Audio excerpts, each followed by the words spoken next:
Hello and welcome once again to Murphing the Movies. I am SwimMurph, along with my brother, Tennis the Menace Murphy. Did you want to introduce yourself? Say hello, Tennis. Hello, Tennis! Hey. So today we have a very special episode where we're going to talk about the cutest critters in films. But before we get on to that, we must talk about our sponsor at Home for the elderly. So here is our father, Papa Murph.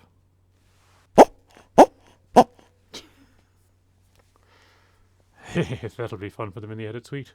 Right, so this is Papa Murph here, and today we're going to talk about crabs. What?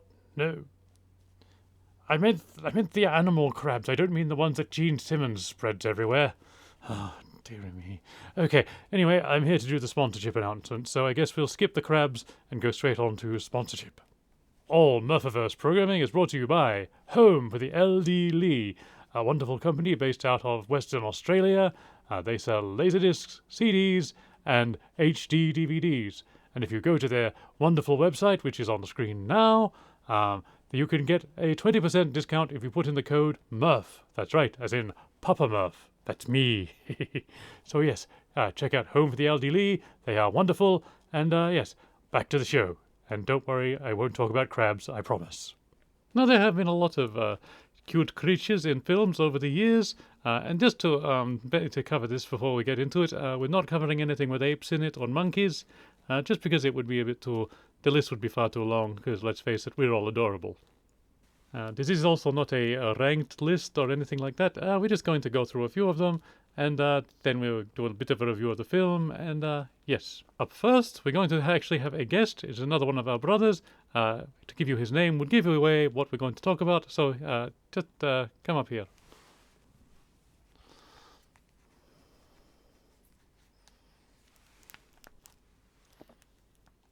Well, hey there, everyone. This is Caddyshack. I don't like the lighting. Well, hey there. This is Caddyshack. And as you can tell, we're going to talk about my favorite film. Well, my two favorite films, Caddyshack and Caddyshack 2. And obviously the cute critter in that is the gopher, who is, quite frankly, I think the best thing about both of the films. Although they're great anyway, there's a great sort of social commentary going on about, the lower working classes and the upper class.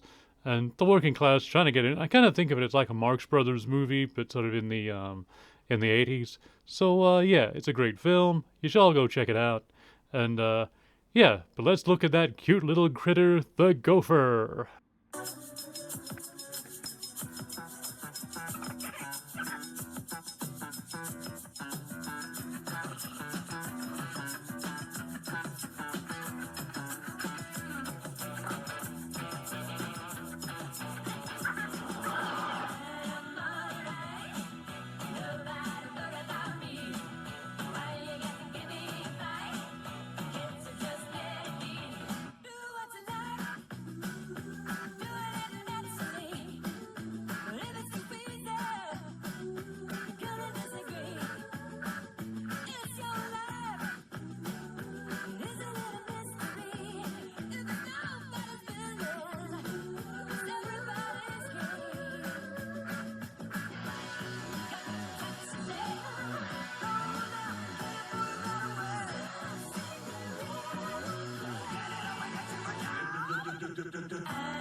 I love that little guy.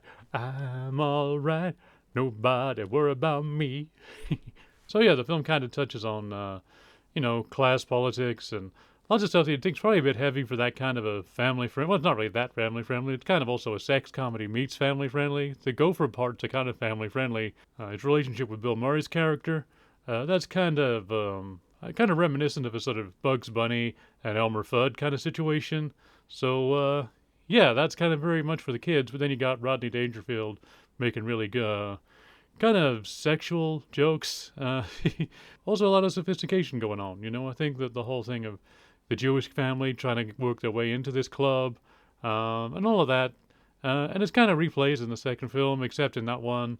But in the second film, the Jewish character is Jackie Mason, and still a working class guy that's managed to make enough money to get to a point where he can get into these sort of country clubs. Yeah, it's kind of all about his being accepted and all that. But in the second film, it's also a lot more about he's a developer. He wants to build affordable housing for lots of underprivileged people. So it would have been a really good thing. But the people who own the golf club, they weren't too keen on that because it meant demolishing this old building, which was falling down anyway.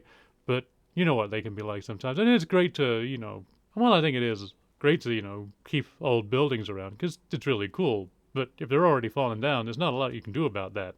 So, yeah, I think he's in the right in that. And it's a great film, too. A lot of people don't like that one as much.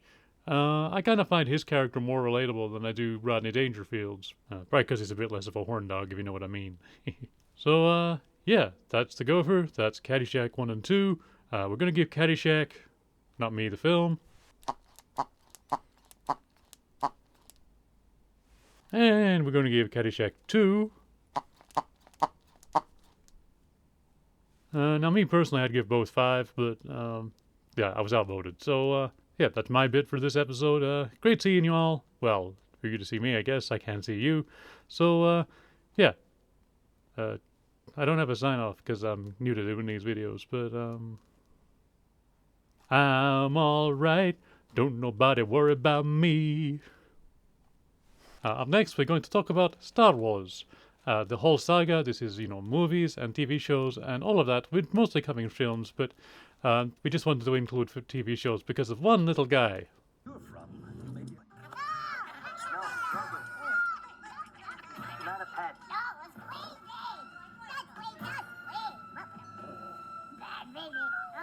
Sorry about that. He's young. No, Grogu. Yes, Grogu.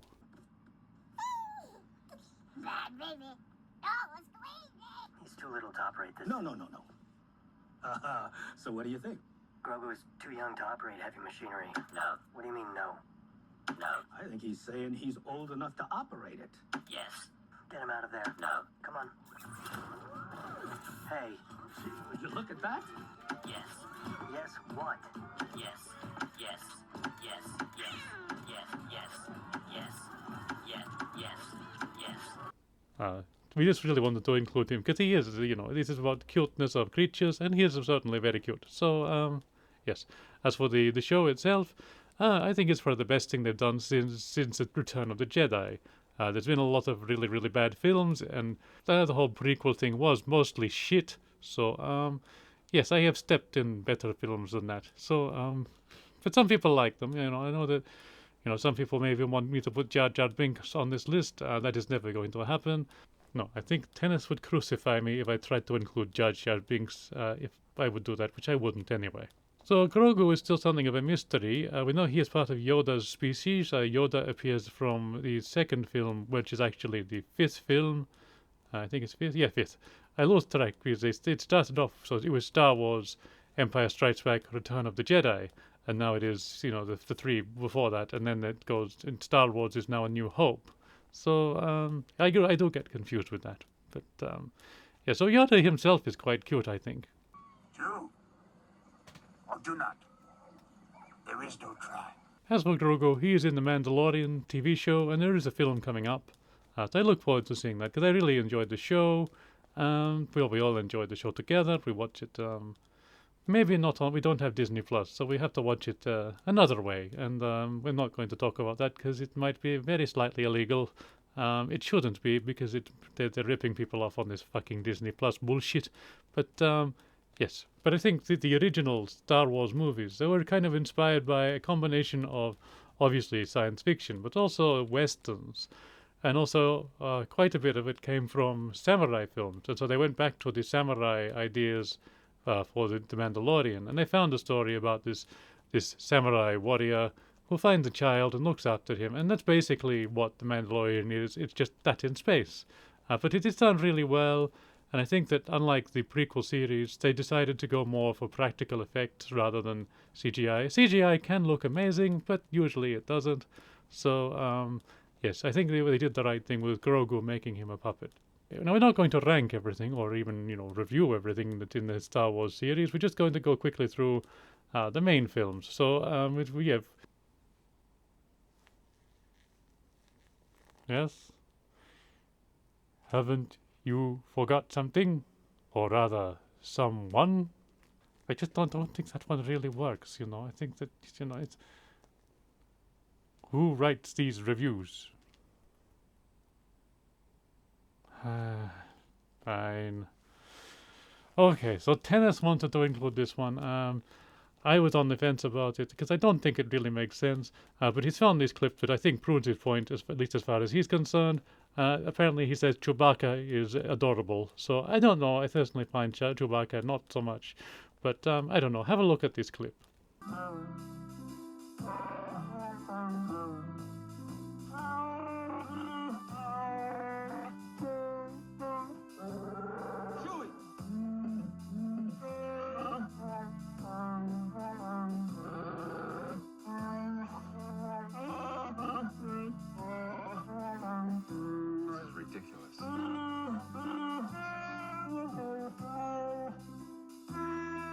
So yes, I don't know if he's meant to be adorable. I think he's not sort of going for that cuteness factor. But yes, moving on. So let's just do this. Star Wars Episode 1, The Phantom Menace gets...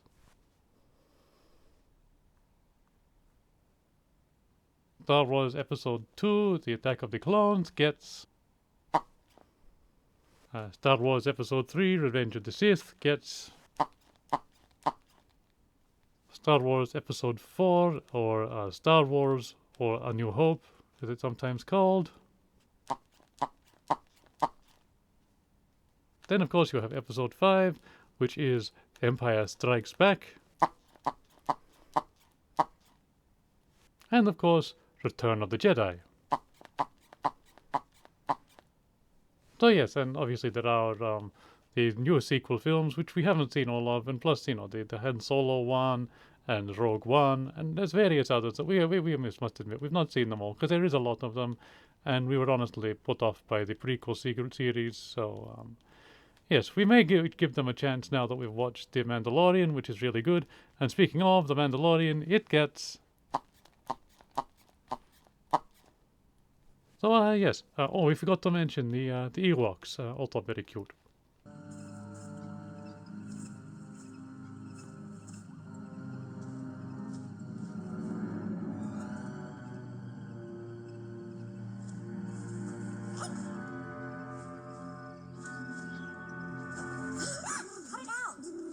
Now, we only included Chewbacca as a cute creature because Tennis insisted, and I guess, it is in the eye of the beholder, or whatever you'd like to say, but, sometimes things are not necessarily meant to be cute.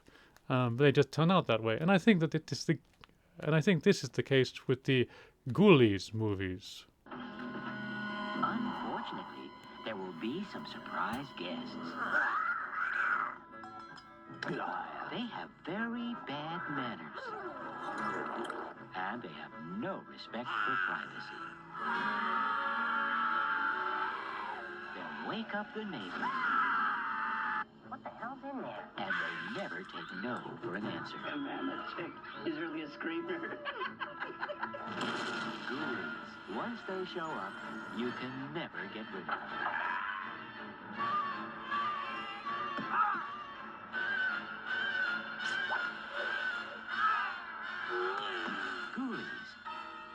They'll get you in the end. Now, the first two Ghoulies movies are essentially kind of horror comedy films. I think they've kind of ramped up the idea of them being comedy, especially in the second one. I've not seen the third and fourth, but they didn't have the cute creatures in that one. They had guys in costumes instead. But, yeah, they're supposed to be evil and scary, but I just think they're cuddly. So, I don't know, you can make up your own mind. But I think that may be why people sort of look at it as a more comedic film. Because the first one... it's not that... Well, it is funny, but I think it is more... I don't think it's that much funnier than, say, a Friday the 13th film. Whereas, I think the second one, they definitely ramp it up. And I think that's because people realized, hey, these creatures, they're kind of funny, they're cute. And you just kind of want to give them a hug. So, at least that's me. And Tennis agrees. So, yes. Although hopefully the one in the toilet has been well washed before you give him a hug. A special added attraction. It's got ghoulies, too. Hang warm, hang tight. They crawl on their mother's life. Reptile. This place is better than Epcot Center. Ghoulies, too. That ain't scary, mister. Look, carnival heart before they kill again. $1,000 for any man who brings me one alive.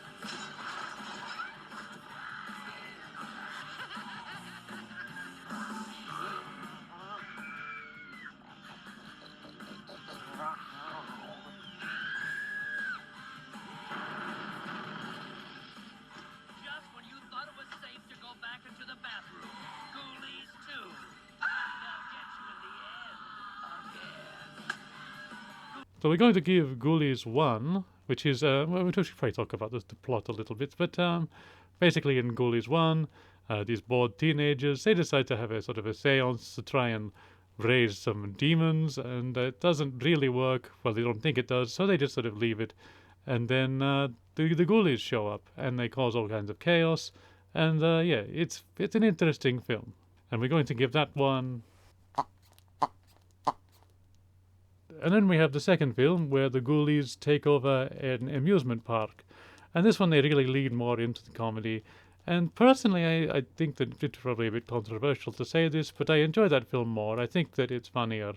And yes, I just think that it's the better of the two films. And, you know, there are two more, but let's not talk about them. Mostly because they're not on the DVD box set that we have. So yes, in that one, it's a lot more of a comedy film. But yeah, both are a lot of fun. And we're giving Ghoulies 2. And speaking of critters that are not meant to be cute, let's talk about critters.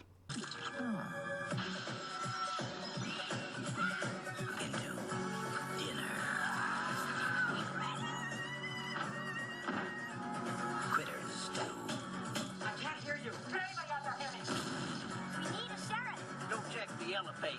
Those hungry hairballs from outer space are on a roll. Let's just get help. Oh, who are we gonna call? Critter Busters?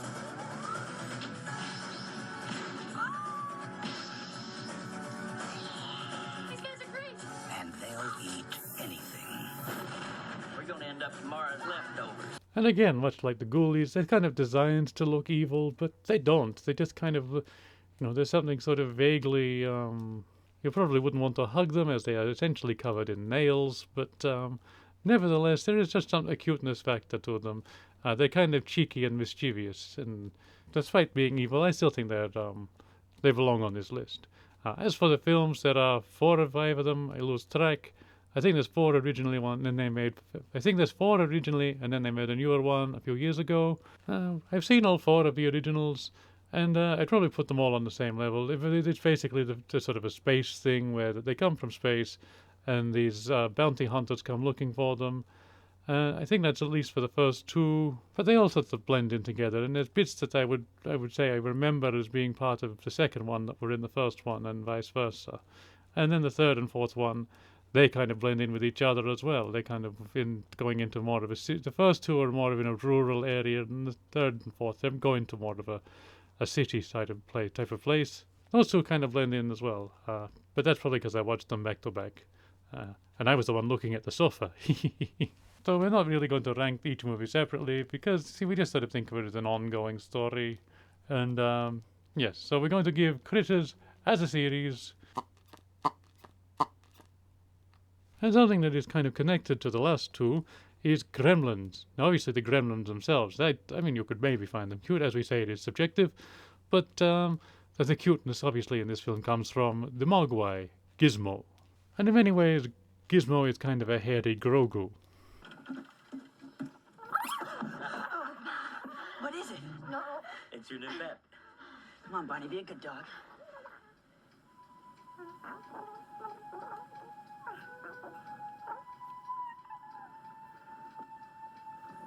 You're kidding. Dad, it's really neat. Where did you get this? Some little junk store in Chinatown. Can I pick him up, Dad? Sure, go ahead. Just be careful. You gotta be gentle. I will. I hope he's housebroken. Oh, isn't it cute? Has it got a name, Dad? Yeah, Mogwai. What? Mogwai.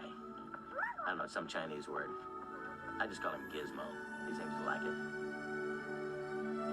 Just don't get him wet, don't feed him after midnight, and don't expose him to sunlight. Otherwise, he will be dead, and a gremlin, and pregnant. There are currently 2 films in the Gremlins series. There is talk of a 3rd one, but I've been talking about that for about 20 years. So who knows if that will happen.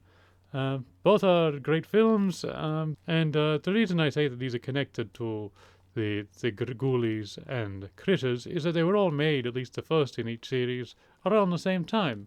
And they were all kind of in production at the same time, and none of them were aware of each other, despite them all being somewhat similar. All of these films, I'd say that the Gremlins ones are the best ones. Director Joe Dante is a genius, and has made many great films. And a lot of his films do involve horror and comedy and science fiction, sort of all melded in together. So the first film is, it's set on Christmas, and Billy, this kid, gets a, not Billy the kid, but a kid called Billy. He gets a pet mogwai for Christmas, and they tell him not to get it wet or it will breed. They tell him not to feed after midnight. They did.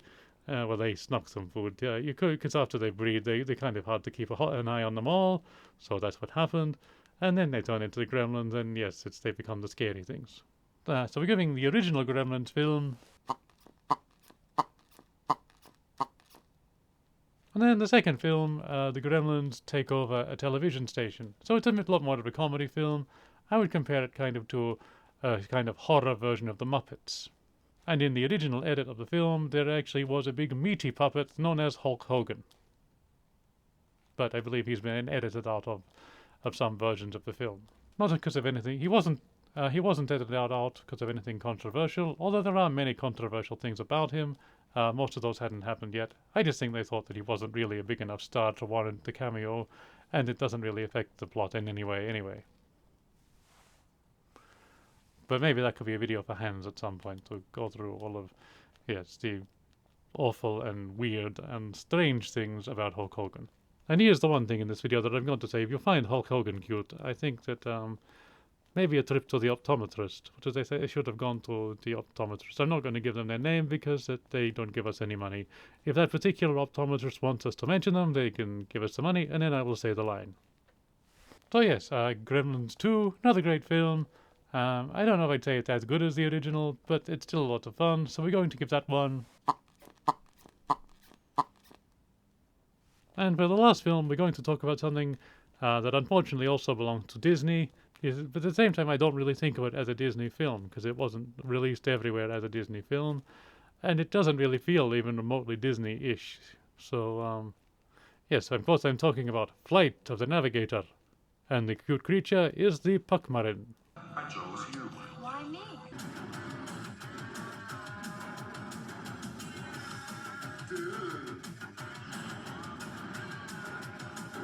which way is my hill? I only know what's in your head. You don't know the way from your house to a 7-Eleven. No, I think Flight of the Navigator is incredibly underrated, as I think it is one of the greatest films of all time, but it doesn't get the credit it deserves. So hopefully we can maybe address that here.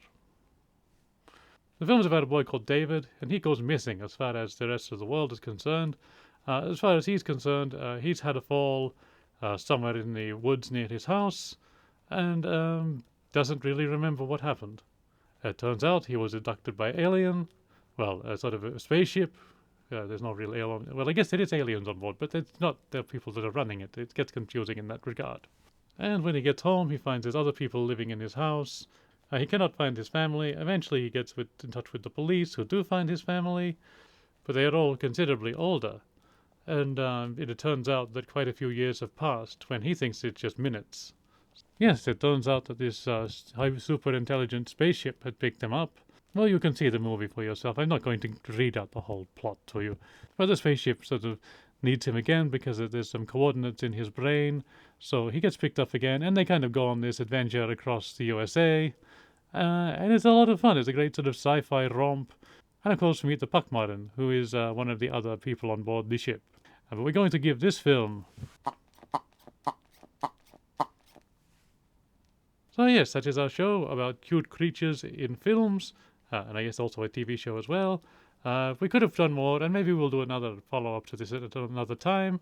But today, that's all we've got for you. So, yes, I am SwimMurph, and hello, tennis!